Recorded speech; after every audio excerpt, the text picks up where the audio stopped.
Assalamualaikum warahmatullahi wabarakatuh. Yang terhormat Bapak Nurs Ahmad Fauzi, Magister Keperawatan Spesialis Keperawatan Medikal Bedah, sekaligus dosen pengampu mata kuliah keperawatan dasar. Perkenalkan, nama saya Regita Febiola. Saya perwakilan dari kelompok 1 yang akan memaparkan materi tentang bahaya kretek leher. Baik, di sini saya akan memperkenalkan anggota kelompok, yaitu ada Farhan Bintang, Muhammad Raffi Akmar, Winilah, Henry Bungawali, Nafisya Elminia, Regita Febiola, Siti Khairia, Nur Halimah, Talia Putri Wardana, Mariam Yuhafsari, dan yang terakhir ada Yunisa Anggreni. Baik, di sini saya akan menjelaskan tentang manipulasi leher.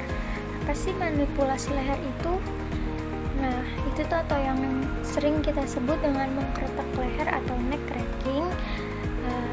Itu kebiasaan memutar atau menarik leher sampai ada bunyi krek. Tujuannya itu untuk menghilangkan pegal-pegal. Tapi kalau dilakukan terlalu sering atau terlalu keras, itu tuh bisa menyebabkan cedera pada tulang otot dan pembuluh darah di leher. Gerakan yang berlebih juga bisa berisiko menimbulkan luka serius pada tulang leher atau vertebra cervical. Baik, selanjutnya di sini ada resiko utama dan dampak serius. Yang pertama itu stroke di wilayah batang otak dan karatis. Manipulasi atau menggerakkan leher secara berlebih bisa menyebabkan adanya cedera pembuluh darah di otak atau leher. Nah, cedera ini bisa menimbulkan stroke, terutama di otak dan arteri karatis atau pembuluh darah besar di leher. Penyebab langsungnya itu karena sering adanya robekan dinding pembuluh darah atau di seksi arteri, bisa membuat terbentuknya gumpalan darah dan menyebabkan adanya penyumbatan aliran darah ke otak. Dampaknya itu, orang bisa mengalami kelumpuhan, gangguan keseimbangan, atau masalah syaraf serius yang bisa menetap. Di sini saya akan melanjutkan materi selanjutnya, yaitu resiko utama dan dampak serius pada cracking neck. Yang kedua ada kecelakaan cerebrovaskular dan kematian. Meskipun umumnya dianggap aman, literatur menunjukkan bahwa komplikasi dari manipulasi tulang belakang leher dapat berkisar dari ketidaknyaman sementara hingga kecelakaan cerebrovaskular dan kematian. Sebuah tinjauan kasus historis mencatat bahwa 18% kasus cedera parah setelah manipulasi leher berakhir fatal. Di sini ada resiko dan dampak. Yang pertama saya jelasin resiko. Resikonya yaitu yang ada di mana kecelakaan cerebrovaskular dapat terjadi akibat manipulasi tulang belakang leher. Setelah itu ada dampak. Dampaknya adalah dapat menyebabkan kematian 18% kasus cedera parah setelah manipulasi leher berakhir fatal. Yang ketiga ada kerusakan sumsum tulang belakang. Saya jelaskan dulu maksudnya. Manipulasi dapat memicu atau memperburuk masalah pada sumsum tulang belakang. Studi melaporkan 3 kasus myelopati cervical.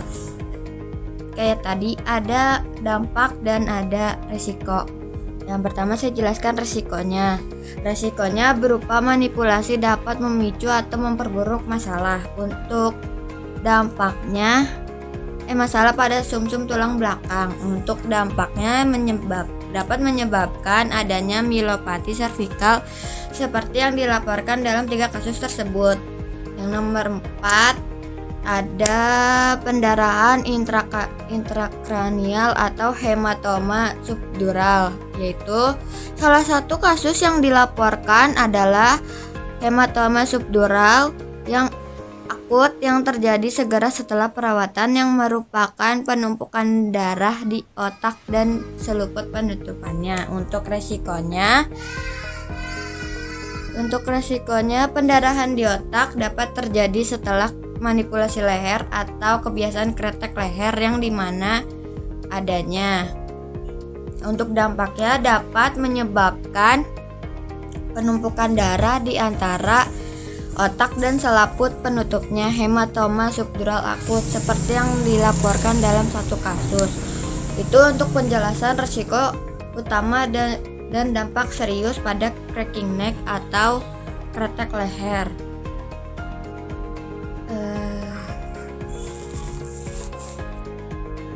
Materi selanjutnya itu pengawasan profesional. Kemudian di sini adanya risiko jika melakukan manipulasi pada leher atau kretek leher. Perlunya pengawasan profesional yang dimana poin ini menyoroti bahwa tindakan kretek leher bukanlah tanpa risiko dan harus diserahkan kepada profesional yang terlatih. Yang pertama, ada risiko selalu ada, meskipun frekuensi kejadian serius mungkin kecil, diperkirakan dalam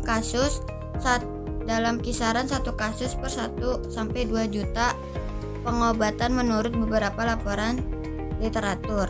Insiden komplikasi neurologis tetap ada dan mengkhawatirkan. Yang kedua, ada kebutuhan untuk studi lanjutan. Di sini ada studi ini menyimpulkan bahwa ada cukup alasan untuk khawatir dan studi prospektif jangka panjang yang besar diperlukan untuk menentukan skala bahaya tersebut. Ini menunjukkan bahwa risiko masih belum sepenuhnya dipahami. Yang ketiga, ada pentingnya profesionalisme. Studi tersebut secara spesifik mengumpulkan data dari rujukan ke ahli saraf, ke konsultan, mengindikasikan bahwa komplikasi serius ini terjadi setelah manipulasi yang dilakukan oleh berbagai praktisi seperti fisioterapi, osteopat, dan chiropraktik. Melakukan manipulasi secara neoprofesional atau amatir akan membawa risiko yang jauh lebih besar karena kurangnya teknik yang tepat, penilaian klinis, dan riwayat kesehatan pasien. Selanjutnya ada perlunya kewaspadaan segera setelah leher dikretek. Yang pertama, pencarian bantuan segera. Gejala seperti pusing, mual, muntah, mati rasa, kesemutan, kelemahan, dan gangguan keseimbangan yang terjadi setelah manipulasi harus segera ditangani sebagai keadaan darurat medis. Yang kedua, ada waktu kritis. Studi ini berfokus pada komplikasi neurologis yang berkembang dalam 24 jam setelah manipulasi tulang leher belakang.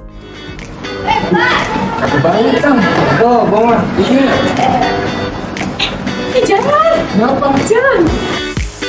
Emang enak ya kalau misal abis ngekretekin leher tuh. Tapi kalian tahu gak, yang bunyi itu bukan tulang loh, itu gelembung udara kecil di sendi yang pecah. Emang sih, abis dikretekin tuh berasa plong dan lega banget ya, tapi itu cuma sebentar. Yang bahaya tuh kalau kamu muternya kebablasan, soalnya di leher itu ada pembuluh darah sama saraf yang penting banget. Kalau sampai ketarik atau sobek, bisa muncul bekuan darah yang nyangkut ke otak, dan itu bisa bikin stroke loh. Jadi please deh, jangan sering-sering kretek leher cuman buat rasa seenak sesaat aja. Kalau leher pegel, mending stretching ringan aja, atau bisa atur postur duduk, dan juga bisa pijat pelan-pelan aja. Kan kalau begitu lebih aman dan sehat. Ingat ya, suara kerek itu bukan tanda sembuh, tapi bisa jadi tanda bahaya.